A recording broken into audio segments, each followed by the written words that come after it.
Hey, it's Ashley and I'm back with another haircut tutorial on a burst faded mohawk. If you would like to learn more, please stay tuned and watch this entire video. We're going to cover step by step how to cut a burst faded mohawk. If you haven't already, please don't forget to like and subscribe. Let's get started. I am fading with my clipper closed and I am creating my guideline for where I want the shape of my burst fade to start. So I am going in and I am just etching out right around the base of the ear and kind of stopping before that neckline goes any further. Since this is a more mohawk style than just a haircut with a burst fade, I am going to have a little bit more of a deeper V faded in the back for the burst part. But all in all, this is similar to how you would fade your burst fade. So I'm opening my clippers now and I'm working myself back up over the line that I just created, taking about less than half of an inch of a difference of hair in this step. And then going fully with my clippers all the way opened. I like to kind of inch my bald fades just a little bit with my clipper guard opened and closed. So putting on a number 1, I'm going to tap into where I just created that line with my half with the clippers opened all the way. And this is my number 1 with my clippers completely closed. So I am going to come back to where I started and I'm keeping that C shape around the ear. And then I'm going to open up my clippers, open that 1 into a 1.5, and I'm going to fade it all the way back to that peak where I just was. Now, as you can see, I'm using some of my teeth, and sometimes I'm just using the corner of my clipper, even though the other side is not touching the hair. And this is going to keep that C shape while I am working on my fade. Now, I'm going to finish up with my 1 opened, and I like to go back in and double check everything that I just faded with that 0 to a half. And I'm going to do that by just going in with my clippers completely open and kind of rocking everything into that number 1 guard and just making sure everything has a nice blend. And if I want to double check it, I'll just tap that 1 back in and then open up my half a little. And this will make sure that I'm grabbing any stray hairs so that I can come back in and really have everything nice and faded and all symmetrical. So if you would like to see how to line up, stay tuned. That's going to be around the 6-minute mark. But I will show you how I did the other side to match. Now going in and starting with that 0 closed and then creating that C shape around my ear as my guideline into this burst part of the fade. So I have my client turned, that way I can check myself in the mirror as I am fading so that my fades are symmetrical on both sides. And as you can see, I opened up my clipper guard and I am now blending that guard, well, the no guard blade into my haircut. Now opening my clippers all the way, I'm going to tap that in and start fading into what I've already made my lines with the 0 no guard. Once I have that completed, I'm going to go in with the 1, just like I did on the other side, and fade into this mohawk area and then continue the C shape on the bursted faded part around the ear. After I do that, I'm going to open up my clipper and work myself back all the way around the hair so that I can have a seamless fade, making sure that I am checking everything in my mirror so that we are completely symmetrical and even on both sides. If you're a little bit newer, you can kind of go in and do both sides at the same time, where you would go 0 on one side, 0 on the other side, but I prefer to just fade out one side and then fade out the other side.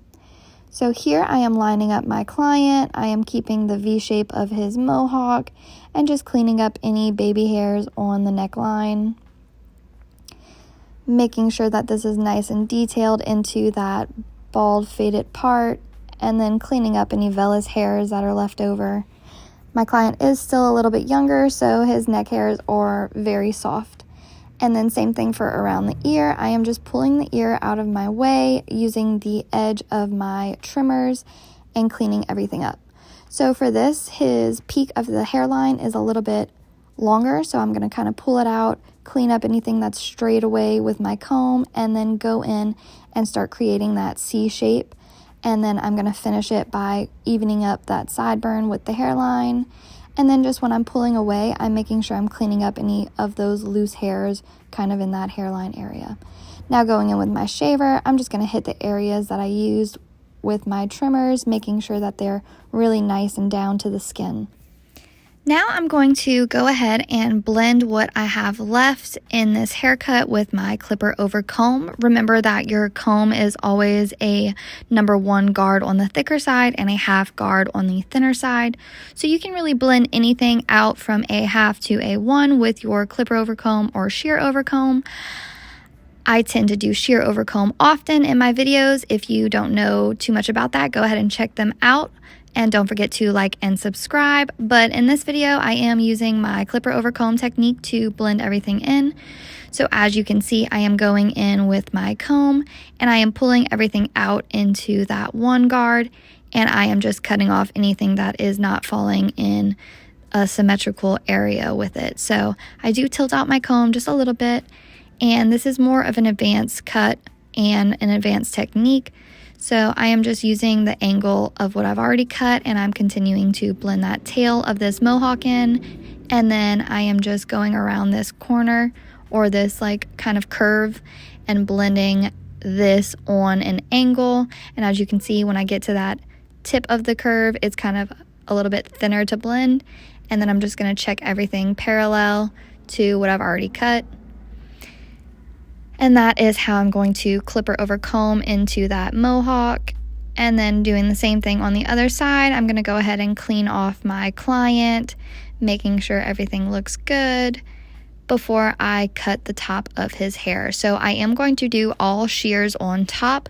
If you are not too familiar with that, please stay tuned. Don't forget to like and subscribe. I normally use my shears on top for all of my haircuts.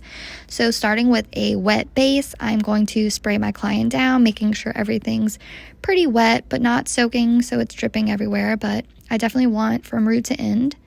And then using my comb, I'm going to pull my bangs down and trim about a 1/2 inch off my client's bangs. And I will trim from one side to the middle and then I will walk around my client. I really prefer not to stand in front of my clients.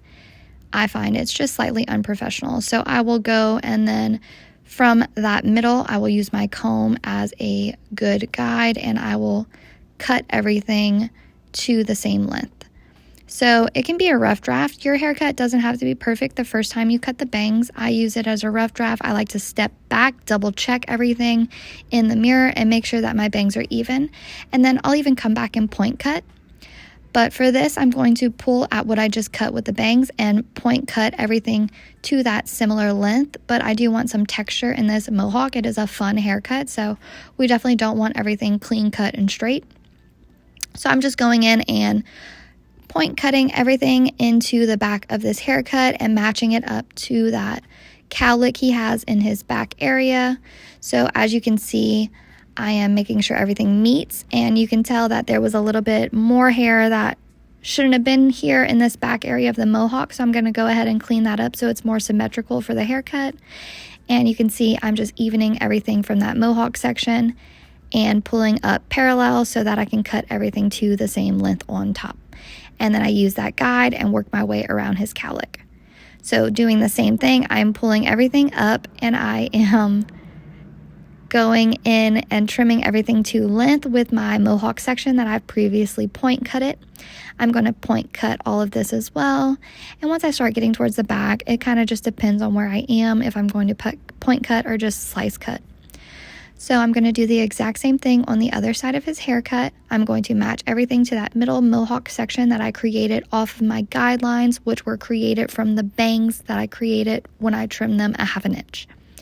So when you're trimming the top, it should be around a 1/2 inch that you're taking off, but remember your front is going to be a little bit longer than your crown area in the direct middle, and your back is going to be a little bit longer as well so that it can lay down better and blend to the front.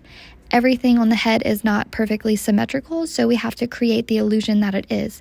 So when I pull this haircut up, his hair is going to kind of elevate from the back to the front in length.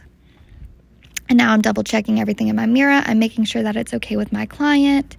He seems to like it. He's happy with it. I am just going to double check everything and do a little more detail work since he is sure that he doesn't want to wash it before he goes. He's just a little busy today, which is fine. So I'm going to make sure that this mohawk is everything to length since I wasn't the last person to cut this haircut, just so that everything can grow out nice and concisely. So if you enjoyed this video, please don't forget to like and subscribe. It means a lot. I appreciate every single one of you who took your time to watch this. I hope you learned something new, and I hope to see you back soon. Enjoy your day. Don't forget, like and subscribe. POV Ashley Smith. Thanks.